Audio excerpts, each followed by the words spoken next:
Robert és Tóth Imre 7-es rajtszámú Super 2000-es Peugeot-val érkezett meg hozzánk.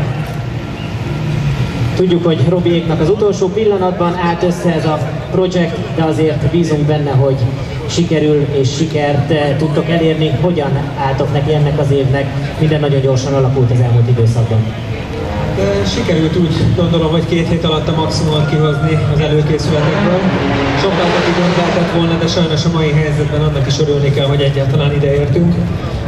Én nagyon bízom benne, hogy nagyon pozitív év lesz. Szerintem tavaly begyűjtöttünk minden negatívumot, ami nekem 10 évre elég volt. Úgyhogy nagyon bízom benne, hogy most sokkal flottabb lesz. Az autó sokkal közelebb áll hozzám, otthon érzem magam benne. Aránylag gyorsan beletaláltam a teszten is, remélem, hogy majd az időeredmények is ezt mutatják. Fortuna Isten asszonyával szövetséget kötöttél? Remélem, de azért ez tényleg egy hosszú folyamat, amikor ez kiderül és eldől minden. Mi mindent megtettünk, tehát én azt gondolom, hogy tényleg a szerencsének kell egy kicsit visszaszegődni, de az is az igazsághoz tartozik, hogy a tavalyi döntésem az autó szempontjából nem volt tökéletes, egyszerűen messze állt tőlem ez a Mitsubishi világ. És amikor 2 nappal ezelőtt vissza tudtam ülni ebbe az autóba, akkor tényleg úgy éreztem, mint a hazaértem volna. Köszönjük szépen, sok sikert kívánunk a szezonnyitóra. Butó Robert és Tóth Imre tehát hazaért, legalábbis itt ismételten Egerben. Peugeot 207 Super 2000-esre hallgassuk meg az autót.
Butó Robertnek és Tóth Imrének.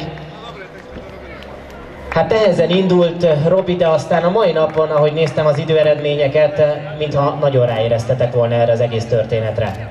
Hát igen, gyakorlatilag a tesztünk az a verseny előtt volt egy pár nappal szakadó esőben, ködben, és most pedig szárazak voltak a pályák túlnyomó részben, és egyszerűen meg kellett tapasztalni az autót, hogy hogyan működik. A mai időeredményeinkkel maximálisan elégedettek voltunk, igazából nagyon-nagyon közel tudtunk menni a norvégiekhez, 1-2 másodpercet kaptunk gyorságinként, ami egy jó előjel a következő versenyek tekintetében. Én abszolút nem vagyok elégedetlen, nagyon örülök neki, hogy itt vagyunk a célban. Az autó karcmentes, ez volt az első versenyünk, ugye egy év küszködés után egy normális jó autóval. A 2-es kategóriában pedig 4-ként fejezte be a 9. Eger Rallyt.